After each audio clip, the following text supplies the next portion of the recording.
नमस्कार। आज वीडियो को आपण मानको स्वागत। आज आम चतुर्थ श्रेणी आम भाषा आम साहित्य बहिर 12 नंबर पाठ जहाँकि मूषांक विचार यही पद्यटी आम आज पढ़ा। तेबे जदि भिडटी तुमको भल लगे ताले भिडटी को लाइक करिवो, चैनल नुआ थिले सब्सक्राइब करिवो। चलो वर्तमान भिडियो आरंभ करबा। मूषांक विचार पद्यटी लिखिछन्ति कृष्णचंद्र कर। महाजन घरे गात करथिले चुटिया मूषारु दले, पोषा बिराड़ीर दाउरे सेठी से रही न पारिले भले। अर्थात महाजनकर घरे गात करी केतोटी चुटिया मूषा रहिथिले। चुटिया मूषा कहले पिला माने छोट छोट मूषा माने जो माने हम घरे रही थांती, साधारणतः आमर पोशाक पत्र काटी पकांती सेई मूषा। पोषा बिराड़ीर दाउरे सेठी से रही न पारिले भले। महाजन घरे गोटे पोषा बिराड़ी थिला, तो ता दाउरे माने कौन, दाउ अर्थ होची कष्टरे। तो बिराड़ीर काम मूषा को खाइबा, तो तार दाउरे अर्थात तार कष्टरे बिराड़ीर कष्टरे सेठी से मूषा माने भलरे रही पारले नाही। गात भितरु के मुह काढ़ू काढ़ू बिराड़ी धइला आसी, चहल पड़िला चुटिया दलरे भालिले सकले बसी। ताहले एथरो आमे कोन बुझुचे जे गात भितरु कोनोसी भी मूषा मुह काढ़िला बेलकु बिराड़ी धाई आसी ताकू धरि पकाए।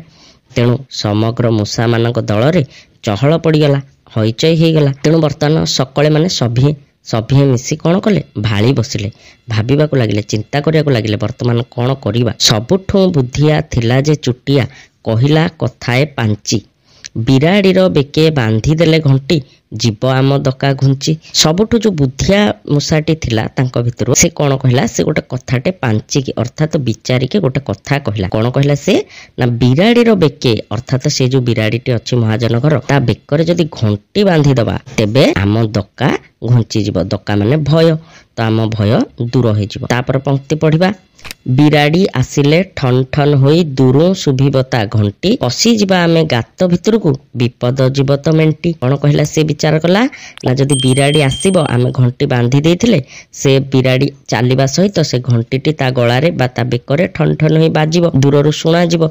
तार घंटी शब्द शुणी आमे गात भितरकू पसी जीवा एवं विपद आमर टळी जीव। ए चतुर फंदी शुणी डेई कुदी, मूषाए मारिले हेंडी। एभली गोटे चतुर फंदी माने बुद्धि माने उपाय शुणी करी मूषा माने सबु डेई कुदी नाच गीत आरंभ करदेले। साबास भाई रे ए कामटी कले, सबु गोल जीव छिंडी। सब मूषा माने सेटु कहले, अरे सत कथा भाई, बढ़िया कथा तुमे कहिलो, एई कामटी जदि आमे करबा सबु आमर वर्तमान गंडगोल बा सबु एते जो हमको भय रे रहियाकु पडुची एहा दूर होई जीव। बुढ़ा मूषाटीए नीरवरे सेठी शुणुथिला सबु बसी, अच्छा बुद्धिटीए देइची शेषत बोइला मुडुकी हसी। तो पिला माने सेमानक भितर गोटे वयस्क बुढ़ा मूषाटीए थिला, से नीरवरे अर्थात चुपचाप सेठी बसिकी सबु कथा शुणुथिला। शुणिकी कौन कहला से बुढ़ा मूषाटी ना, कहला अच्छा बुद्धिटीए अर्थात गोटे भल बुद्धि मूषाटी देइची सेटा सत।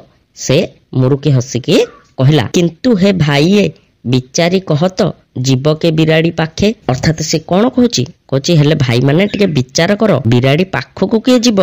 अर्थात बिराड़ी आसिले तो आमे गात भितर को बसी जाउचे जीवन विकल रे, आ ता पाखकू पुणी के बिंती जीव। ओर उंडी घंटी बांधी देव तार, थल थल पुंडा बेके, पुणी जीवा तो गोटे कथा। ओर उंडी माने सुजोग खोजी बा सुजोग देखी घंटी बांधी देव तार थल थल पुंडा बेके। अर्थात से जो बिलेई तार बेकरे मोटा बेकरे किए जाई घंटी बांधिब। अकल हजिला बाहर नहिला तुंडरू काहारी पदे। एक कथा शुणी समस्तंगर अकल हजिगला। अकल हजिजिबा माने पिला माने बुद्धि बणा हेजिबा बा बुद्धि बाट न दुसिबा। तो आ काहाकू बुद्धि बाट दुसिलानी। बाहर नहिला तुंडरू काहारी पदे माने काहा पाटिरु पदे कथा भी बाहरिला नाही। कहिबा सहज करिबा कठिन, हेज सदा यहा हृदय। बुढ़ा मूषा बर्तमान कौन बुझे देला आम समस्त जे पिला माने कहिबा होची सहज किंतु करिबा बहुत कठिन बा कष्ट। तेणु हेज कर अर्थात बुझ सदा सबु बेले एहा हृदय, तुम मन रे सबु बेले एटा रख। कौनसी गोटे काम करिया पई कहिदबा आ ताको करिबा भितरे बहुत फरक थाए। तेणु पिला माने कामटीए कहिबा बहुत सहज किंतु करिबा ताहाठो बेसी कष्ट। बुझेला। मु आशा करछि पिला माने तुमे वीडियो मूषांक विचार पद्यटी संपूर्ण रूपे बुझी पारिथिबो। मु आशा करछि वीडियो तुमको भल लागिथिबो। वीडियो भल लागिले आको लाइक कर दियो, निज सांग मानक सहित शेयर करो एवं चैनल रे नुआ थिले आको सब्सक्राइब करो। आमे एमिति नुआ नुआ विषय सब बुझिबा। तबे वर्तमान ए स्क्रीन रे तुम पई किछि वीडियो आछी ताको जाई कि देखो, मु तुमको सेठी देखाबे।